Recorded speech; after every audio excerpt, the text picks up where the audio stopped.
हरक सिंह रावत जी, आपका बहुत बहुत स्वागत है भारत 24 के मंच पर। नमस्कार। चलिए सेशन को आगे बढ़ाते हैं। उत्तराखंड की सियासत में कहा जाता था कि हरक सिंह से पड़ता है बहुत फर्क, क्या अब भी वो बात है? देखिए, ये जो नारा है, ये जो शब्द है, ये मेरे नहीं है। ये उत्तराखंड के लोगों ने, मीडिया के लोगों ने शायद विभिन्न समय में दिए, और उसका कारण रहा है कि मुझे जैसे 2002 में मेरा घर श्रीनगर था, मैं पौड़ी से टिकट मांग रहा था कांग्रेस से, और पार्टी ने मुझे लेस डाउन दे दिया। वहाँ के स्थानीय विधायक भारत सिंह रावत जी 5 बार के यूपी में विधायक रहे, उनका घर था वहाँ। तो जब उनके खिलाफ मुझे चुनाव मैदान में उतारा तो सब सोचते थे कि निपट जाएगा, और खुशी की बात है कि मैं उनको वहाँ से चुनाव जीता। 2007 में फिर जब कांग्रेस के सभी दिग्गज चुनाव हार गए, इंदिरा हृदय से लेकर हीरा सिंह बिष्ट से लेकर सभी स्वयं सिंह नेगी से लेकर, तो मैं वहां फिर 5,500 वोट से फिर दोबारा चुनाव जीता और लीडर ऑपोजिशन बना। 2012 में मुझे पार्टी ने कि पहाड़ में सीटें कम हो रही हैं, विशेष करके चमोली, रुद्रप्रयाग, पौड़ी जिले में, मुझे रुद्रप्रयाग चुनाव लड़ने के लिए भेज दिया। और मैं 10 दिन में, मेरा घर नहीं था, मेरा कोई राजनीतिक कोई रिश्ता नहीं था रुद्रप्रयाग में। कंडारी जी वहाँ के दिग्गज नेता थे और मैंने 10 दिन के अंदर उनको चुनाव हराया। तो शायद इसलिए फिर अभी जब मैं कोटद्वार चुनाव लड़ा तो नड्डा जी के घर पर जब हम बैठे थे, पीयूष गोयल जी भी थे, तो उन्होंने कहा वैसे तो अमित शाह जी ने कहा कि भाई आप कहीं से भी चुनाव लड़ेंगे और हमारा कितना ही बड़ा नेता होगा उस सीट पर, आपको उस सीट से हम लड़ाएंगे, लेकिन हम चाहते हैं आप कोटद्वार लड़ें। तो मैं कोटद्वार लड़ा, जीता। तो शायद इसलिए कि 10 दिन में किसी नई कॉन्स्टिट्यूंसी से चुनाव लड़ना और जीतना, शायद लोग इसलिए ये नारा देते हैं कि दूसरा ये कि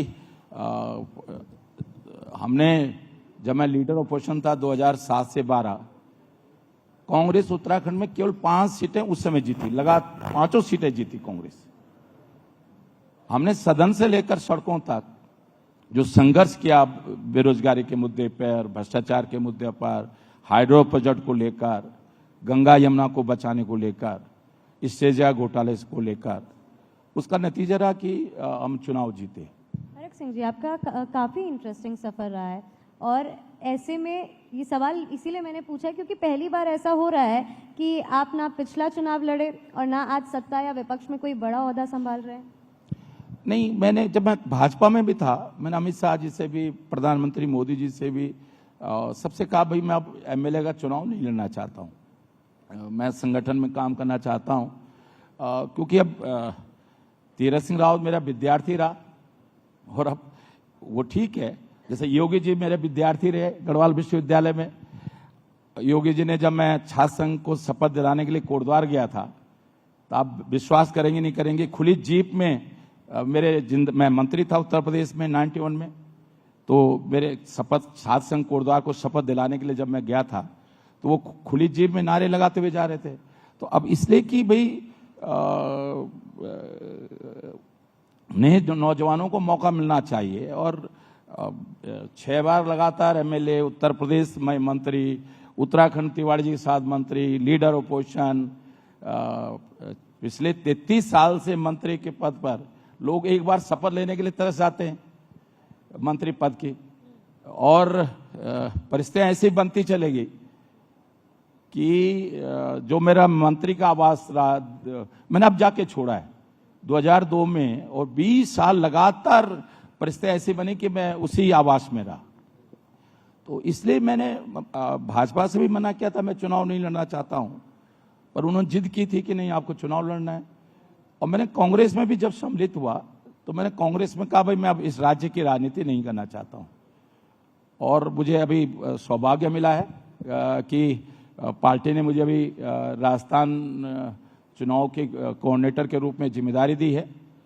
तो अब एक मौका मिल गया, तो अब जो अब तक उत्तराखंड में कर रहे थे, उत्तर प्रदेश में कर रहे थे, अब राजस्थान में काम करेंगे। इस नई जिम्मेदारी को किस तरह से देखते हैं आप? क्योंकि मैंने ही पार्टी से कहा था कि भाई अब मैं उत्तराखंड में बहुत ज्यादा राजनीति नहीं करना चाहता हूं। मैं पार्टी देश की राजनीति में और नेशनल लेवल पर मुझे कहीं भी कोई जिम्मेदारी मिलेगी तो मैं उस काम को करूंगा। 2024 को लेकर क्या INDIA गठबंधन पीएम मोदी यानी एनडीए को टक्कर दे सकेगी? देखिए, क्योंकि मैं समझ रहा हूं सारी चीजें, इस देश की राजनीति को अभी जब राहुल गांधी, खड़गे जी ने हर प्रदेश के लोगों को बुलाया, उत्तराखंड के लोगों को बुलाया, उसमें मैं भी गया था। तो मैंने खड़गे जी के सामने और राहुल जी के सामने एक बात कही कि मैं 1980 से उत्तर प्रदेश की, उत्तराखंड की राजनीति, क्योंकि उत्तराखंड भी उत्तर प्रदेश का हिस्सा था, और इस देश की राजनीति को दो तरह से समझता हूं। एक तो इंटरनेशनल रिलेशन का विद्यार्थी हूं, मिलिट्री साइंस का प्रोफेसर रहा हूं, जिसमें इंटरनेशनल रिलेशन MA प्रीवियस के बच्चों को मैं पढ़ाता रहा हूं,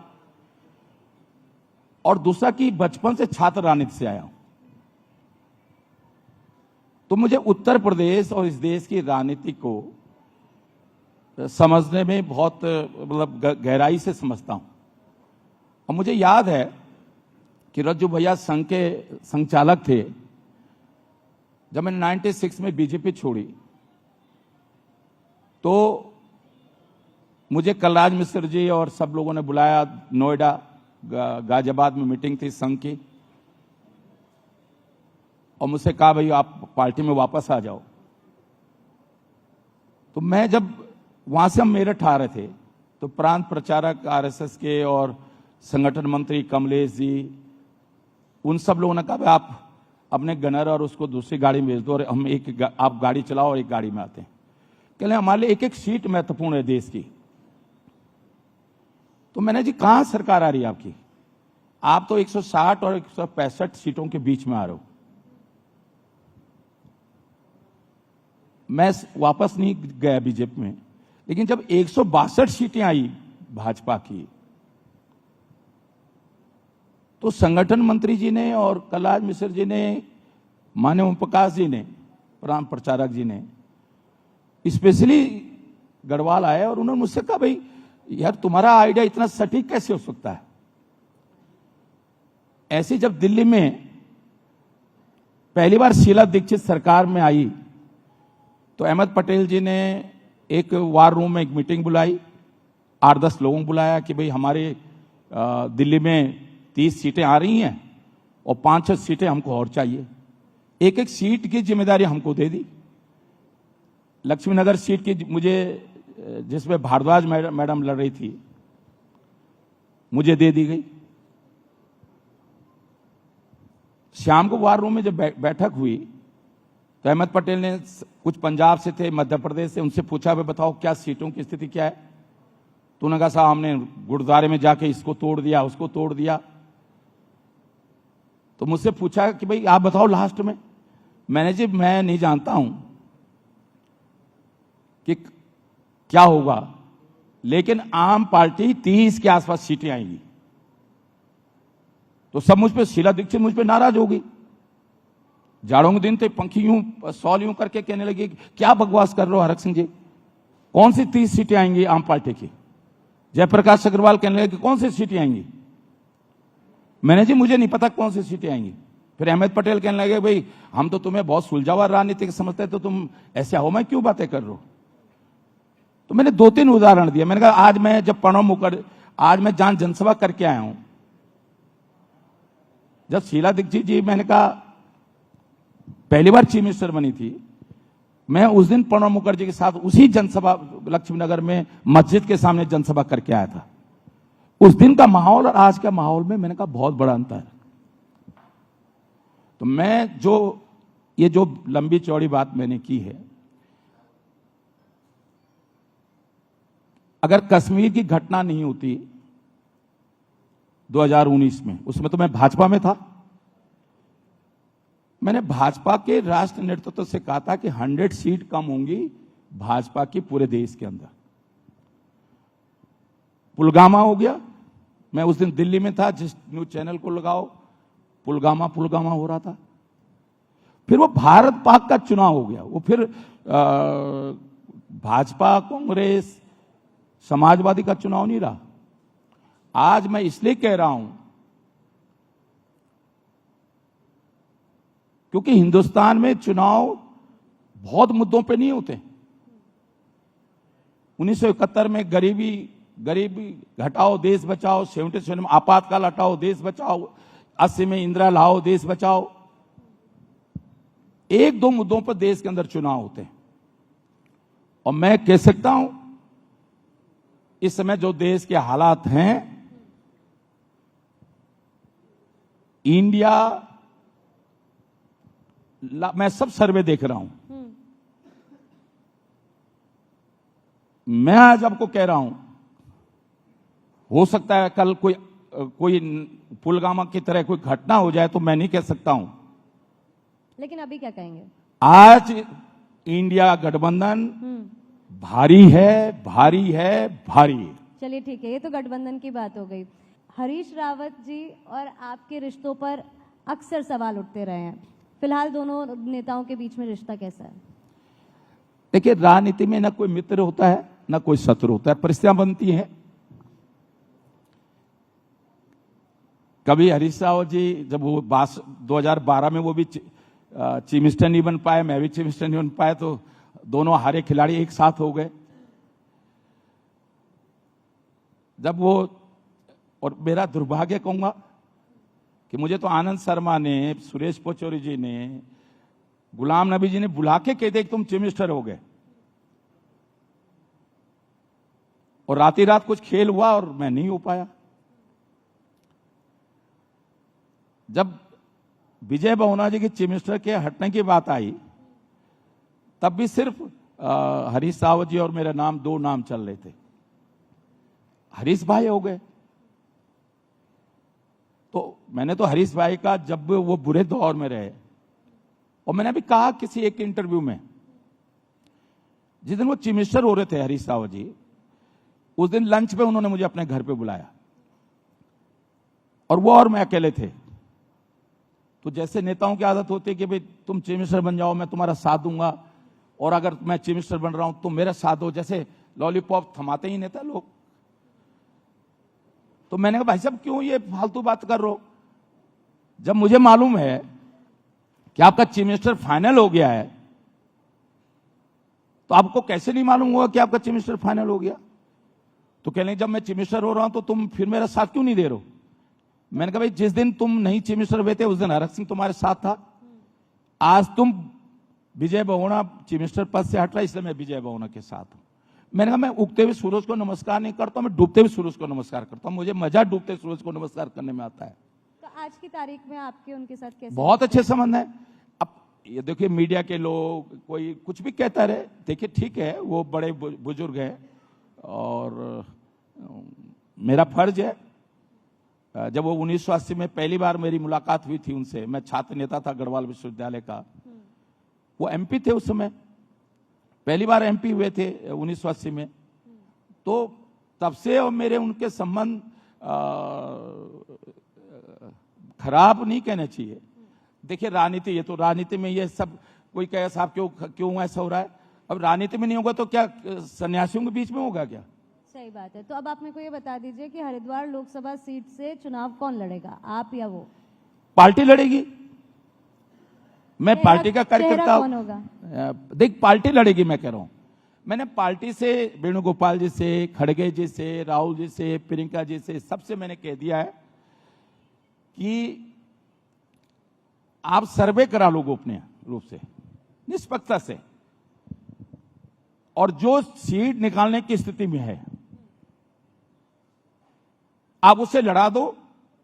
मैं उफ नहीं करूंगा, और मैं गारंटी दे रहा हूं कि मैं उसको चुनाव जिताने के लिए पूरी ताकत लगाऊंगा, पूरी मेहनत करूंगा। और अगर आप पार्टी मुझे देती है, देखिए बाकी जीत हार तो मैं नहीं कह सकता भाई, लेकिन मैं आश्वस्त हूं, 200% आश्वस्त हूं। माहौल देखिए, मैं मिलिट्री साइकोलॉजी का प्रोफेसर रहा हूं और जनता के बीच में रहता हूं, तो मैं कह सकता हूं कि 200% को कितने ही बड़ा नेता आ जाए भारतीय जनता पार्टी का, और मैं तो चाहता हूं कि हरिद्वार मुझे पार्टी कांग्रेस हरिद्वार से चुनाव लड़ाए और भारतीय जनता पार्टी का कोई बड़ा राष्ट्र नेता चुनाव आके लड़े, तो लड़ने में मजा आएगा और हम जीत के दिखाएंगे। आपने कई बार पार्टियां बदली है, चुनाव बहुत ज्यादा दूर नहीं है। आपसे कम बदली है। रूबिका जी ये कह रही हैं आपने पार्टियां बदली है, मैंने कहा मैंने आप लोगों से पार्टियां बदलना सीखा है। अरे वही मैं कह रहा हूं ना, वो भी हमारा भी तो वही है, जैसे आपके मतलब माफ के, अरे मजाक कर रहा हूं, कभी कभी जोक भी होनी चाहिए ना। जैसे आपके हम देखते हैं कभी कभी ये इंडिया का टीवी माइक इंडिया का, कभी एबीपी न्यूज का, कभी वो मैं दिलीप सुमित है, कभी इसके हाथ में कोई माइक, कभी कोई है वो माइक। तो अब मैं जब आप लोग मेरे जब कभी आप लोगों को हम इंटरव्यू देते हैं तो फिर हम आपसे पूछते हैं किस चैनल में हो आप अभी। हम लोग तो गिरगिट लोग कहते हैं गिरगिट की रंग बदला। गिरगिट ने तो मुझे लगता है आप लोगों से जो है प्रोफेशनली की बात कर रहा हूं, आप लोगों से रंग बदलना सीखा हुआ गिरगिट ने। अरे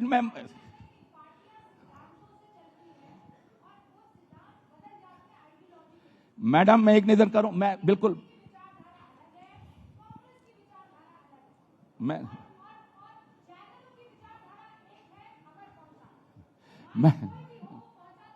मैडम मैं एक निवेदन करूं, मैं एक निवेदन करूं, मैं आपके माध्यम से रूबिका जी, सच ये है, सच ये है, कड़वा सच है, कोई पार्टी बने, क्षेत्रीय दल बने, राष्ट्र दल बने, उसका मैनिफेस्टो, उसके सिद्धांत देश हित के, भारत देश हित के लिए होते हैं, जनता के हित के लिए होते हैं, गरीबों के हित के लिए होते हैं, हर चीज सब बढ़िया होती है। मैं भाजपा का फाउंडर मेंबर रहा हूं, जब उत्तराखंड में भाजपा के सिर्फ 4 लोग थे उत्तराखंड में, तब मैं भाजपा का जिला अध्यक्ष, जिस उम्र में कल्याण मिश्र जी प्रदेश के महामंत्री थे, और जब लखनऊ मीटिंग हुई मैं खड़ा हुआ, बस्ती और गोंडा के अध्यक्ष ने कहते तुम युवा मोर्चे के अध्यक्ष हो, तुम बैठ जाओ। तो कल्याण मिश्र ने मेरे परिचय कराया कि ये सबसे यंग उत्तर प्रदेश के हमारे जिला के अध्यक्ष है। हमने भारतीय जनता पार्टी तब शुरू की। आज उस भारतीय जनता पार्टी में जब दोबारा गया भारतीय जनता पार्टी दोबारा उसमें बहुत जमीन आसमान का अंतर है। हम 3-3 दिन भूखे रहते थे, जिला प्रचारक, प्रांत प्रचारक 3-3 दिन भूखा रहता था, कोई खाना खिलाने वाला नहीं होता था। और आज उस भाजपा में भर्ती घोटाला, मैं बहुत लंबी चौड़ी बात नहीं करूंगा, इसलिए मैं कह रहा हूं सबके सिद्धांत एक होते हैं, देश के हित में होते हैं। कोई पार्टी आज मुझे बता दो, कोई पार्टी, कम्युनिस्ट पार्टी, वो भी कहेगी मैं देश का विकास करना चाहता हूं, देश के हित में काम करना चाहता हूं, गरीबों के लिए काम करना चाहता हूं, लेकिन व्यावहारिक रूप में जब आप सरकार में आते हैं तब क्या काम करते हैं, अपने उन सिद्धांतों पर कितना क्रियान्वयन करते हैं, यह महत्वपूर्ण है। तो मतलब आप चुनाव कांग्रेस की तरफ से ही लड़ने वाले हैं? इसलिए कई बार क्या होता है, तो लोग मुझे कहते हैं मैं माफ करना, लोग मुझे कहते हैं कि भाई दल बदलो। मैंने विधानसभा में खड़े होकर कहा भाषण में, मैंने कहा मां के पेट से मैं उत्तराखंड के नागरिक के रूप में पैदा हुआ हूं, मैं मां के पेट से देश के नागरिक के रूप में पैदा हुआ हूं। मेरी पहली जिम्मेदारी देश और उत्तराखंड के लिए है, दूसरी जिम्मेदारी मेरी जो है पार्टी के लिए। अगर आपकी पार्टी, आपके जिस भी पार्टी में आप काम कर रहे हैं, अगर उसमें, और मैं एक चीज और बता दूं आपको, आज जितने भाजपा में 2-4-10 उत्तराखंड में 1-2 लोगों को छोड़ दिया जाए तो सब कांग्रेस में आए हुए लोग हैं। मैं 89 में पौड़ी से बीजेपी से चुनाव लड़ा, जमानत जब्त हो गई थी मेरी। 91 में मैंने, जिन्होंने मेरी जमानत जब्त कराई थी, भाजपा कांग्रेस के पूर्व विधायक और सपा के पूर्व मंत्री ने, मैंने उनकी जमानत जब्त करा दी। तो ये राजनीति में दल बदलना महत्वपूर्ण नहीं है। मैं एक चीज जानता हूं कि मैं हमेशा एक चीज करता हूं,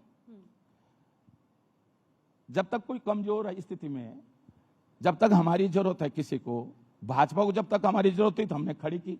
देवेंद्र शास्त्री होते थे, प्रताप सिंह पुष्पाण होते थे, भगत सिंह कोश्यारी होते थे, मोहन सिंह गांवासी और मैं, इतने ही लोग थे हम भाजपा में उत्तराखंड में, और स्वर्गीय शोभन सिंह जिन्ना जी।